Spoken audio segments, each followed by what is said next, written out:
오늘 우리 예레미야 25장의 말씀을 가지고 함께 말씀의 은혜 나누기를 소망합니다. 아수르의 시대가 저물고 애굽의 시대가 오는가 싶더니 눈 깜짝할 사이에 바벨론의 시대가 열렸습니다. 바벨론의 군대가 남쪽으로 밀려 내려오는 상황에서 유다는 선택의 기로에 서 있었던 것이죠. 여전히 애굽을 의지하며 버텨야 할지 아니면 새롭게 떠오른 바벨론에 굴복할지 결정해야만 했었습니다. 유다가 눈앞에 강대국들만 바라보며 전전긍긍하고 있던 바로 그때 하나님의 말씀이 오늘 예레미야에게 임했습니다. 여러분 3절과 4절 말씀을 보시면 하나님께서 보시기에 유다의 문제는 바벨론도 아니었고 애굽도 아니었습니다. 진짜 문제는 그들이 하나님을 떠난 것이 문제였습니다. 유다가 바벨론의 위협을 마주하기 훨씬 전부터 하나님은 이것에 대해서 끊임없이 말씀해 오셨습니다. 예레미야는 무려 여러분 23년 동안이나 하나님의 말씀을 전했습니다. 하지만 사람들은 심판을 선포하는 예레미야의 메시지를 듣기 싫어했습니다. 그가 가는 곳마다 그를 조롱했고 매를 맞았습니다. 그럼에도 이 예레미야가 멈출 수 없었던 이유는 하나님의 말씀이 그에게 임했기 때문입니다. 말씀을 전하지 않으려고 해도 하나님의 말씀이 계속해서 이 예레미야의 마음속에서 불처럼 타올랐기 때문이죠. 예레미야를 이 말씀의 자리에 서게 하신 것은 자기 백성을 끝까지 포기하지 않으시고 돌이키려고 하시는 하나님의 열심이었다는 것입니다. 여러분 본문 5절부터 7절 말씀을 보시면 하나님께서 선지자들을 통해 전한 메시지는 두 가지입니다. 첫 번째는 각자의 악한 길과 악행을 버리고 여호와께 돌아와라.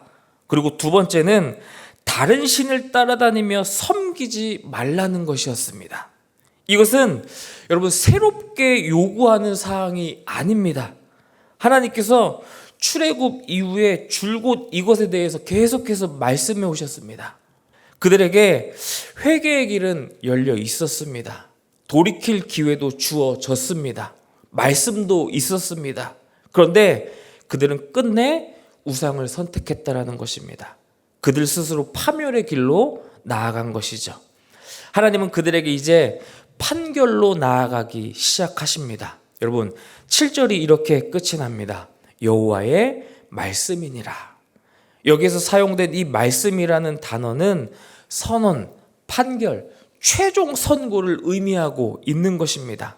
하나님은 이제 더 이상 권면이 아니라 판결로 그들을 대하고 있는 것이죠. 하나님은 북쪽의 모든 종족과 바벨론의 왕 느부갓네살을 불러서 이 땅 사방 모든 나라를 치시겠다라고 말씀하셨습니다. 10절과 11절 말씀을 여러분 보십시오. 하나님은 유다 땅에서 기뻐하는 소리와 즐거워하는 소리, 신랑의 소리와 신부의 소리가 끊어질 것이다 라고 말하고 있습니다. 다시 말하면 기쁜 일이 우리 안에 이제 다시 없을 것이다 라는 뜻입니다. 일상생활과 관련된 행복한 소리들은 파괴 이후에 침묵으로 바뀌게 된다라는 말입니다. 그리고 하나님은 맷돌 소리와 등불빛마저 사라질 것이다 라고 말씀합니다. 맷돌과 등불은 여러분 이 시대 사회에서 평범한 일상들을 상징했습니다. 아침이 되면 집집마다 맷돌을 돌려서 하루 동안 먹을 곡식을 갈아야만 했고 저녁이 되면 등불을 켜고 하루를 마무리했습니다. 이것은 그 땅에 생명이 살아 숨쉬고 가정이 건강하게 유지되고 있다라는 증거였다라는 것이죠. 그런데 맷돌 소리가 들리지 않는다는 것은 먹을 양식이 없고 생계가 무너진다라는 것입니다. 고대 근동에서 맷돌 소리의 부재는 가장 극심한 재앙과 저주의 징조였다라는 것이죠. 등불의 빛이 사라지는 것도 밤이 되어도 불을 밝힐 사람이 없고 등불을 켤 기름도 없이 삶의 온기가 사라져버린 절망적인 상태를 지금 이야기하고 있는 것입니다. 그렇기에 본문이 말하는 이 폐허는 단순히 전쟁으로 건물이 부서진 정도가 아니라 사람이 살던 흔적이 사라지고 삶의 온기가 떠나버린 상태를 말하고 있는 것입니다. 한때 하나님의 임재가 머물던 성전이 있었고 풍요를 자랑하던 그 나라가 처참하게 황폐해진다라는 것입니다.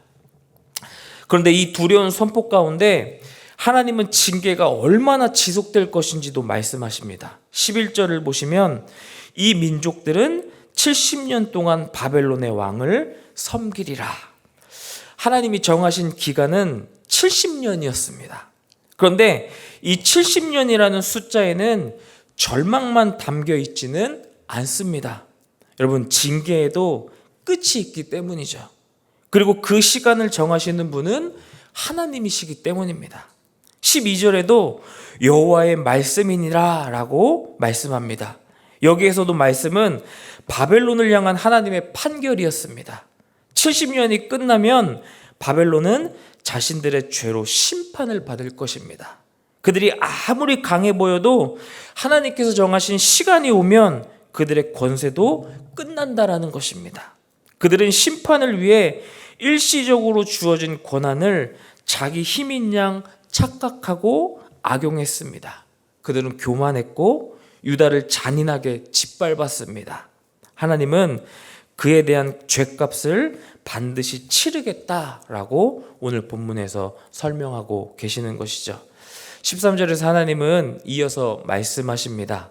내가 그 땅을 향하여 선언한 바 곧 예레미야가 모든 민족을 향하여 예언하고 이 책에 기록한 나의 모든 말을 그 땅에 임하게 하리라. 여기에서 이 책은 예레미야가 하나님의 말씀을 받아서 서기관 바룩에게 대필하게 했던 두루마리를 가리킵니다. 앞서 말했던 유다의 악한 왕 여호야김은 하나님의 경고가 듣기 싫다며 선지자의 두루마리를 칼로 찢어서 불에 던져버렸습니다. 불꽃 속에서 그 말씀은 탔지만 하나님의 심판의 경고는 사라지지 않는다라는 것이죠. 14절에서 하나님은 심판의 원리를 밝히십니다. 나는 그들의 행위와 그들의 손이 행한 대로 갚으리라. 바벨론은 다른 민족들을 종으로 삼았습니다. 그러나 이제는 자신들이 다른 나라들의 종이 된다라는 겁니다. 그들이 행한 대로 돌려받게 된다라는 것입니다. 여러분, 역사의 주인은 유다가 아닙니다. 바벨론도 아니었습니다. 하나님이셨다라는 겁니다. 사랑하는 성도 여러분, 우리의 삶을 결정하는 것은 환경이 아닙니다. 하나님 앞에서 어떠한 선택을 하느냐 하는 것입니다. 말씀 앞에서 우리가 무릎을 꿇을 것인지 아니면 말씀이 주어졌음에도 불구하고 끝까지 버틸 것인지의 문제입니다.